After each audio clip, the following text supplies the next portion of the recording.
Buenas noches, ¿cómo están? ¿Cómo andan? Bienvenidos a un nuevo capítulo. Estamos acá reunidos porque tenemos que hablar del Día de la Soberanía Nacional, si bien fue el 20 de noviembre, el lunes.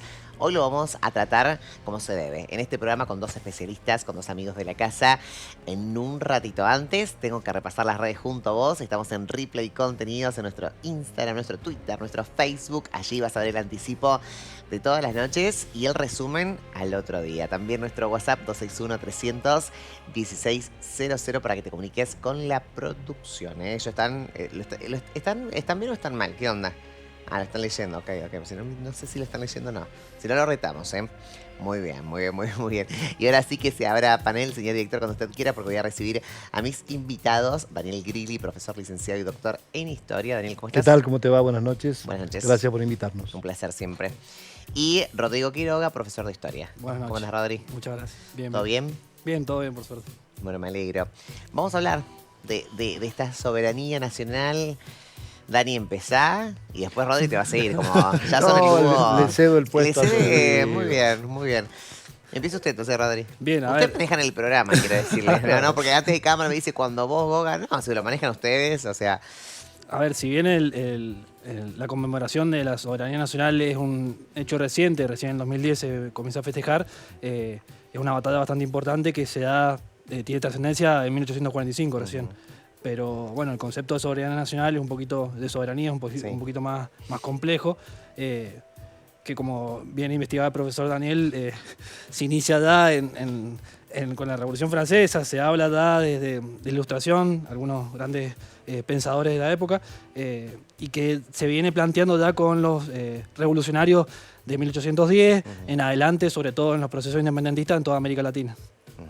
Entonces, es un concepto que se va trasladando en el tiempo y que hoy en día se sigue debatiendo. E incluso, bueno, se habla en contextos políticos también. Se sigue hablando. Se sigue hablando. Esto de soberanía. ¿Por qué es importante, Dani, quien nos está mirando entienda lo importante de ese día? Y entienda, obviamente, el feriado y entienda todo lo que conlleva. Primero, quizás aclarar, como decía Rodrigo, el concepto. Sí. ¿Qué significa soberanía? Es el poder que tiene un grupo humano, una autoridad, para decidir sobre algunas cuestiones propias de su territorio, de su espacio aéreo, de su espacio marítimo, de su voluntad política. Por ejemplo, lo que ha sucedido este fin de semana es un hecho de soberanía cuando el pueblo elige a sus representantes. El pueblo ejerce a través de sus representantes el poder. Entonces, ¿la soberanía qué sería? Esa acción del pueblo que se dedica a resolver o a decidir sobre algunas cuestiones. Y hemos tenido muchísimos antecedentes. Y como lo decía Rodrigo, bueno, bien, esto surge en la Revolución Francesa cuando se voltea o cae un régimen monárquico absoluto y surge un nuevo ente de poder que es la voluntad popular. Bien. Entonces, en base a eso, en base a esa idea y por los filósofos de esa época, se va hilvanando ese concepto. ¿Y cómo lo aplicamos aquí? Bueno, es todo lo que el país puede decir, la Argentina puede decir sobre su territorio, sobre sus acciones, sobre su espacio aéreo y su espacio marítimo. Y tomando el hecho de la batalla de la vuelta de obligado, el combate de la vuelta de obligado, bueno, hace que se tome un hecho histórico cuando unas naciones expansionistas europeas pretenden navegar por el río Paraná y en ese momento el gobernador de Buenos Aires, Juan Manuel de Rosas, intenta a través de Mansilla hacer una acción disuasiva de esa invasión. Se hace algo práctico, en un recodo del río se colocan unas barcazas con explosivos y unas cadenas, que deben ser parecidas a las cadenas de anclas, para impedir el paso de estos buques hacia los ríos interiores argentinos. Estamos hablando del río Paraná. Las naciones europeas les interesaba muchísimo el poder navegar por estos ríos. ¿Por qué? Porque se internaban trayendo productos que ellos están en esta primera fase de la revolución industrial. Entonces necesitan mercados para poderlos vender. Es una acción defensiva desarrollada por el gobierno en ese momento de Rosas, que era gobernador de Buenos Aires, pero tenía a cargo el manejo de las relaciones exteriores de nuestro país. Tengamos en cuenta que en ese momento todavía no existe la Constitución, pero Rosas tenía ese poder de poderse entender con el resto de los jefes de Estado de los otros países por un poder que le habían dado los gobernadores. Entonces, ahí se circunscribe el hecho de decir a estas naciones invasoras una acción defensiva, decir, no, este territorio no se invade. Entonces, ¿por qué es importante reconocerlo? Porque sobre lo nuestro ha de tomarse decisiones, por ejemplo, sobre la propiedad del Estado o sobre la propiedad privada, hay que tomar acciones para defender ese territorio. Entonces, la soberanía sería la acción de un gobierno o de un pueblo para defender sus espacios que le corresponden por su historia, por su territorialidad, por sus antecedentes del pasado. Entonces, esa es. ¿Y cuál es la importancia? Me voy a remitir a una frase de Martín Fierro. Si nosotros mismos no defendemos lo propio, los devoran los de afuera. Claro. La frase quizás es un poco poética, pero es una acción que debe desarrollar el pueblo argentino para defender lo propio. Bien. Rosas defendía, o sea, si uno lo ve en el lado Rosas, ¿era detractor o defendía nuestros territorios? No, por supuesto.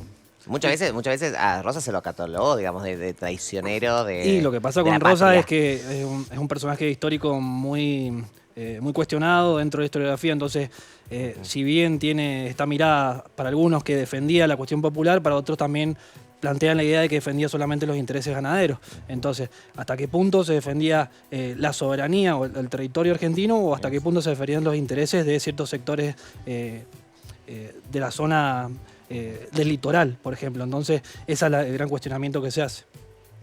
Depende de cada historiador, también la mirada o la postura que tenga frente a eso. Hay historiadores a favor de Rosas y hay historiadores, Exacto, claro, como todo. exacto. Todo surge con la historiografía tradicional, Claro. cuando Mitre escribe la historia de San Martín y él tilda a el tirano Rosas. Exacto. Claro, porque había un objetivo en esa bibliografía, en esa historiografía, de crear líderes y crear antihéroes.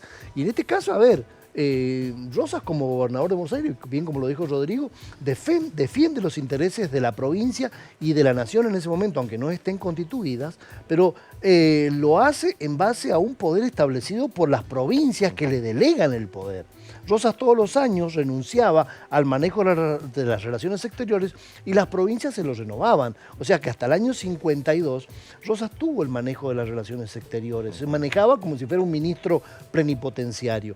Y entonces hay que reconocer que en su justa medida Rosas estuvo defendiendo la soberanía, detuvo un avance de tropas extranjeras que querían invadir el territorio nacional. Exacto. Bien se podría poner el mismo ejemplo sobre Malvinas. Eso te iba a preguntar. Cuando te iba a decir sobre eso, un puntualizar. territorio argentino, una fuerza internacional, capitalista, invasora, imperialista, como es en Gran Bretaña, invade el territorio argentino y lo sigue manteniendo. Bueno, por eso se siguen reclamando ese territorio, y eso es soberanía, ejercer la soberanía, ejercer el derecho de propiedad sobre esos territorios. Así sobre las tradiciones, sobre el lenguaje, sobre el espacio marítimo. Que tantas veces vemos en televisión, a veces que pesqueros de otras naciones se llevan nuestra riqueza del mar. Eso es bastante complicado. Y ahí la Armada o el organismo que le corresponda tiene que batallar con toda esa situación. O sea, todo eso es la soberanía, defender lo nuestro. Bien. ¿Hasta qué punto la historia nos respalda, ¿no? Esto de defender la soberanía o defender nuestros territorios? ¿Alguna vez se nos escapó, digo, más allá de Malvinas, que es muy importante, obviamente, y destacamos como algo que si bien le corresponde a Argentina, no está entre me refiero gobernalmente, o sea, con la parte de gobierno, ¿no? No es nuestra, digamos. O sea, es nuestra territorialmente, pero no tenemos poder sobre ese territorio.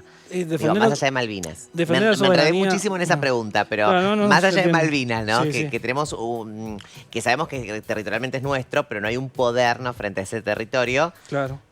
¿Otro se nos escapó, digamos? Y defender la soberanía no solo implica tener una injerencia territorial o de personas, cuerpos físicos dentro de un territorio que permita entender de que es parte de nuestro territorio, no solamente a través de batallas, sino también que muchas veces la soberanía implica acuerdos comerciales, por ejemplo. Entonces, como muchas veces la historia argentina ha demostrado la defensa de la soberanía frente a batallas épicas o de libertadoras, por ejemplo, también en otros casos que la soberanía ha sido entregada de acuerdo a establecimiento de acuerdos comerciales, como por ejemplo, no sé, toma de empréstito con la Baring Brothers, por ejemplo, o el Tratado de Roca-Runciman, por ejemplo. Entonces, es tan relativo, es tan complejo que depende mucho de los intereses de cada gobierno, de cada etapa de nuestra historia argentina y que es bastante compleja. Entonces, Claro, no solamente hablamos de territorios, sino exacto, también de otras sí. cosas. También eso hablamos de aclararlo. recursos naturales, hablamos de recursos fiscales, que muchas veces son invisibles a los ojos de la persona común y corriente, pero que muchas veces son las consecuencias son mucho más graves que la pérdida de un territorio en sí en una batalla. Ujú. ¿Por qué? Porque cuando uno habla de esto nos pasó siempre, dije, bueno, es algo que uno tiene que preguntar. Cuando habla de este feriado o habla de la soberanía nacional, el argentino en general le da muy poca bola a esto, ¿no? Voy a ser vulgar en los términos. ¿Por qué creen que no hay como una importancia, ¿no?, con respecto a otras fechas?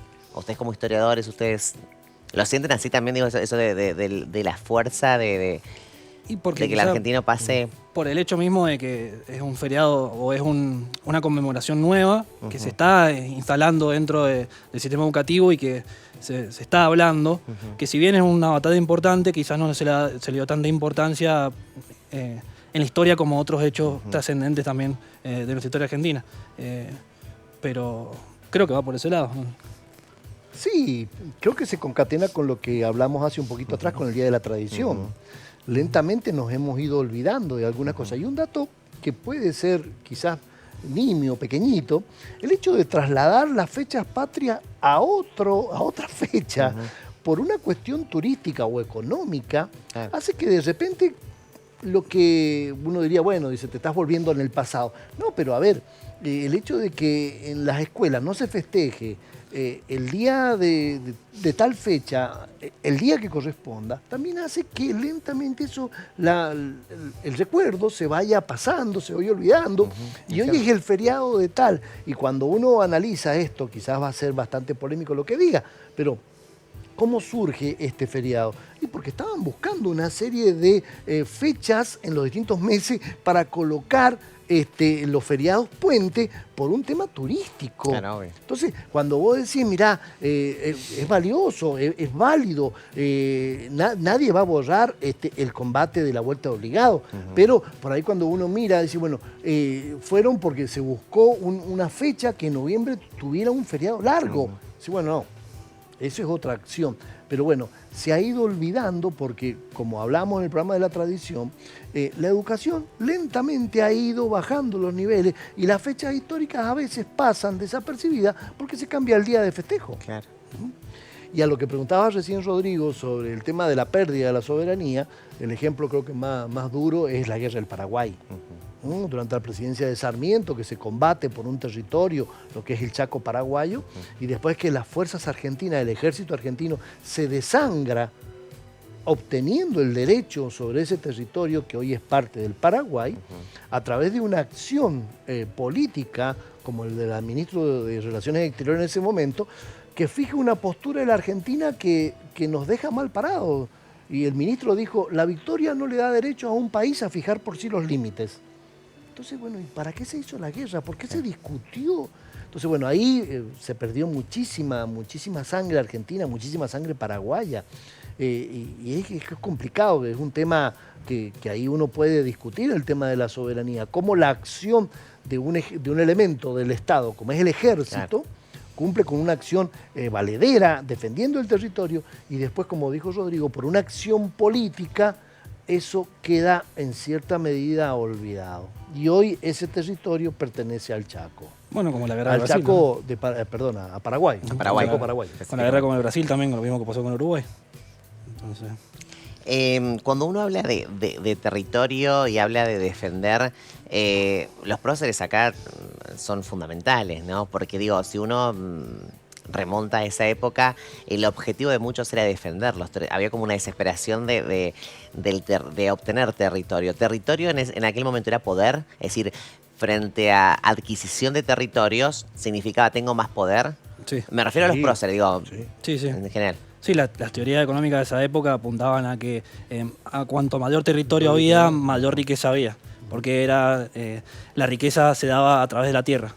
Entonces, tener tierra significaba poder desarrollar la agricultura, poder desarrollar la ganadería, que en Argentina se desarrolló mucho. Entonces, esa era la teoría económica más preponderante en esa época, no solamente de Argentina, sino de todos los territorios, de todos los territorios del planeta, sobre todo de Occidente, y que luego con el tema del proceso de la revolución industrial se va a extender no solamente a la cuestión de la riqueza de la tierra, sino también a la riqueza de los mercados, que se va a extender con el tema de los productos, la venta y la introducción de productos manufacturados y la venta de productos primarios, como por ejemplo... Porque digo, corríjanme, pero estoy razonando frente a ustedes, frente a esto. Digo, también convengamos que muchos próceres se encontraron con tierra habitadas de otros lugares, ¿no? En los cuales también lo que hicieron en algún punto fue como, lo voy a decir suavemente y forma protocolar, para reeducar, ¿no?, a toda una población según sus principios, para que esté, digamos, dentro del, por ejemplo, a ver, en Argentina, muchos próceres se encontraron con territorios donde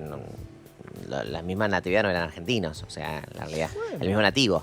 Sí, Digo, era relativo, eso dependía mucho también de la mentalidad de la época. Claro. Es decir, el nativo para ellos era invisible, entonces había que poblarlo. Claro. Esa idea de gobernar es poblar con Alberdi y extender el territorio a través de cierta población que es extranjera sobre todo, se viene dando en esta etapa. Pero también tenés próceres como por ejemplo Belgrano, que ya desde sus comienzos, ya hacia fines de 1700 y inicios de 1800, plantea la idea de la soberanía económica, sobre todo, y el tema de la agricultura como base de la riqueza argentina. Entonces, él a través del proceso de escuelas y demás, él lo que plantea es cómo Argentina puede ser rica a través de un proceso no solamente agrícola, sino también industrial.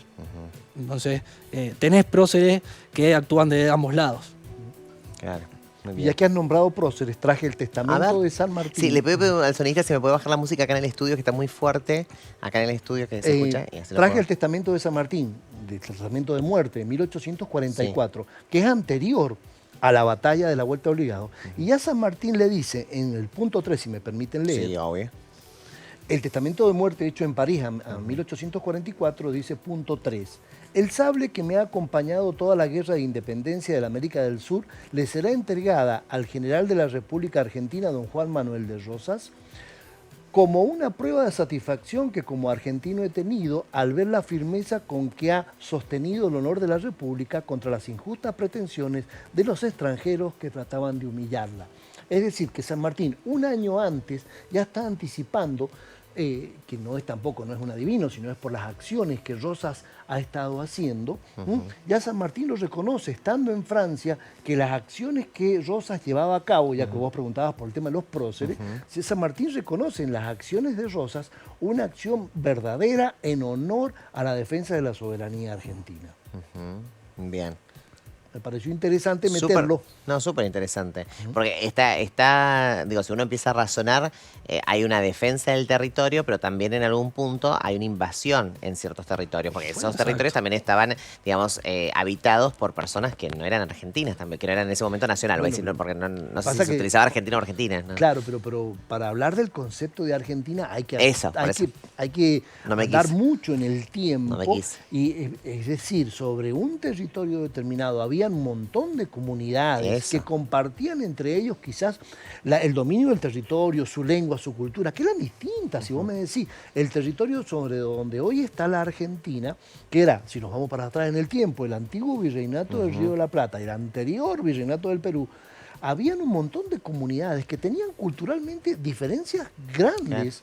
Entonces, ¿y qué pasó? Y bueno, se fueron aunando y lentamente también, como lo dijo Rodrigo, por algunas acciones políticas, territorios que se fueron perdiendo, lo que fue Bolivia, el Alto Perú se pierde, después de una batalla determinada, se pierde el Uruguay por una acción, pero clarísima, del Imperio Inglés, de colocar, fíjate esto, A ver. colocar un algodón entre dos cristales. ¿Por qué? Porque no era conveniente para el imperio inglés que Argentina fuera dueña de las dos orillas del río. Entonces colocan, y esto a lo mejor los uruguayos se me van a enojar, pero es el tratado de 1828, donde Lord Ponsonby, que es este ministro inglés, interviene en la Corte de Brasil, y en el gobierno argentino, para que aparezca un territorio independiente. Nos aparece Uruguay al medio de dos gigantes, territorialmente hablando, a fin de colocar un elemento interviniente, un tercero en esa situación. Es interesante. Y ahí también vamos al tema de la soberanía. Bueno, ese territorio se perdió por una acción. Mirá que Artigas se volvió al Río de la Plata y le pidió al Congreso: queremos ser parte de ustedes. Y bueno, ahí la decisión fue un poco dura y Artigas quedó un poco solo también. O sea que han habido momentos en que el territorio se ha ido perdiendo. Y volvamos al concepto, que soberanía no es solamente el territorio, pero bueno, sobre ese el gran espacio donde era el virreinato del Río de la Plata, bueno, había muchísimas comunidades y grupos humanos con muchas diferencias, y que con el paso del tiempo se han ido perdiendo. Al final, digo, ustedes son historiadores y si nos remontamos a la historia, al final, ¿quién termina defendiendo la soberanía? ¿El pueblo o los referentes? En este caso podrían ser gobernadores, próceres. Yo creo que ambos juegan un rol fundamental. Quizás se recuerda más a los próceres porque son figuras individualizadas en historia y que se repiten incluso en la educación. Pero la realidad es que el pueblo, en este caso, sobre todo en la vuelta obligado, jugó un papel fundamental porque, hablamos de dos puntos diferentes. Una tropa regular, como era el ejército anglo-francés, frente a una milicia que estaba conformada solamente por personas gauchos, algunas tropas del regimiento de Patricio, pero la realidad es que eran personas comunes y corrientes que trabajaban en el campo, que trabajaban de artesanía y que iban a defender a la patria en un momento que la patria los requería. Entonces, el papel del pueblo en este caso fue fundamental. Otro ejemplo claro, los barcos que se utilizaron en esta etapa fueron confiscados por el Estado argentino para combatir en esta batalla y que incluso los mismos capitanes de estos barcos mercantes fueron los que decidieron liderar los combates y no quedarse resguardados en su casa y entregando solamente los barcos. Es decir, la participación del pueblo en esta etapa, sobre todo en todo el siglo XIX, en la historia argentina, ha sido fundamental. Perfecto. Muy bien, No, respondiendo a lo que vos dices, el pueblo no podría ejercer el poder porque es numeroso. Por eso el pueblo, a través de la soberanía, delega su poder en los representantes. Claro. Entonces, a ver, es como dice Rodrigo, ahí tenés una figura que te está respaldando, que es el pueblo, pero a ver, si va a encarar la acción específica de hacer algo, bueno, tiene que ser un representante. Y esto, bueno, lo originaron los atenienses en Grecia. A ver, ¿cómo se eligió? ¿De dónde salió el sistema democrático? Donde uno representa la voluntad popular. Y aquí, en este caso, es ese sistema. O sea, la voluntad del pueblo se expresa a través de una elección, de una reforma de una constitución, de un referéndum, pero hay una persona que ejecuta la acción, que es al que le han delegado el poder. Por eso es interesante ver cuando un gobierno de facto asume, usurpa un concepto políticamente, que es un concepto erróneo. No puede asumir un elemento, un actor del Estado, no puede asumir esa responsabilidad. ¿Por qué? Porque no le compete. Por eso son gobiernos de facto, por eso son gobiernos que no son constitucionales, porque no están contemplados en la ley. Está bien. Muy completo, están aprobados, le digo, ¿no?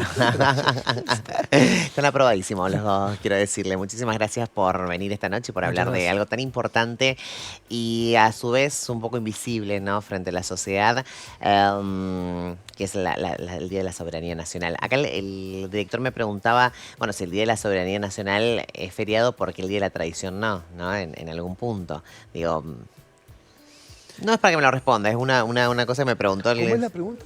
No, ¿por qué el Día de la Soberanía Nacional es feriado, ¿no? ¿Y por qué el Día de la Tradición no? Fue una pregunta. Tiene peso turístico. Y son cuestiones políticas muchas veces que... No sé, el director me lo pregunta. Se me ocurre. No, es buena pregunta. Podríamos tener feriado todos los días. A ver, con Claro. la efeméride que tenemos en la historia argentina, podríamos tener feriado todos los días. Claro, claro. Es cierto que cuando uno coloca feriado específicamente, vos decís, ¿por qué es el feriado? Por el Día de la Soberanía. ¿Y qué pasa? O sea, uno se remonta. Si no pasa feriado, y te decía... pasa. Responde a momentos también. Responde a momentos Claro. de la historia argentina y sobre todo a cuestiones políticas y sociales. quién iba a imaginar que se iba a festejar, por ejemplo, una figura como Juana Zurduy a principios del siglo XX. Entonces, responden también a los momentos y a muchas veces a las necesidades de marcar un camino o una línea histórica muchas veces. Perfecto, no los voy a comprometer más con las preguntas. Solo que quería cumplir con el director. Viste que si no el plano no nos favorece, entonces... Gracias, chicos. Muchísimas gracias a ustedes que están en casa por acompañarnos como toda la noche. Que descanses. Chao.